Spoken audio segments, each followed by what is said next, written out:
लेकिन पश्चिम बंगाल सहित अन्य 4 राज्यों में अभी चुनावी शोर आने वाले दिनों में और बढ़ेगा, जहां तमाम राजनीतिक दल अपनी सियासी जमीन को पक्का करने के लिए और मतदाताओं को अपने पक्ष में करने में लगे हुए हैं। तमिलनाडु में रोचक राजनीतिक समीकरण सामने आ सकते हैं।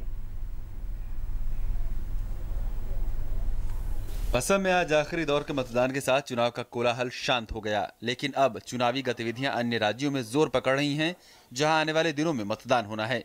पश्चिम बंगाल में सोमवार को छठे और आखिरी चरण की 25 सीटों के लिए नामांकन दाखिल करने की अधिसूचना जारी की गई। सोमवार को ही पश्चिम बंगाल के 5वें चरण की 53 विधानसभा सीटों के लिए नामांकन दाखिल करने का अंतिम दिन था। इस बीच तमिलनाडु में आगामी विधानसभा चुनाव के मद्देनजर मुख्यमंत्री जयललिता अपनी पार्टी के लिए चुनाव प्रचार कर रही हैं।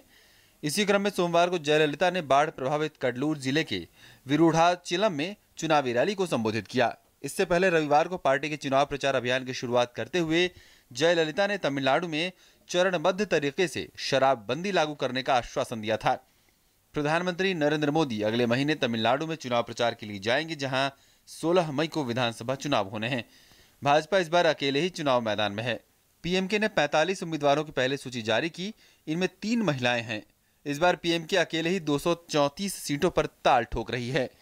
डीएमडीके प्रमुख विजयकांत ने भी तिरुवल्लुवर जिले में जनसभा को संबोधित किया।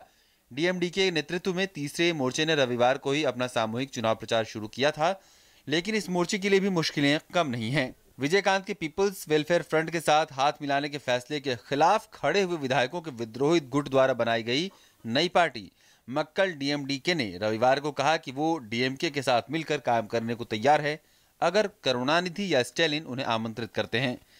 कहते हैं, राजनीति में कुछ भी निश्चित नहीं है।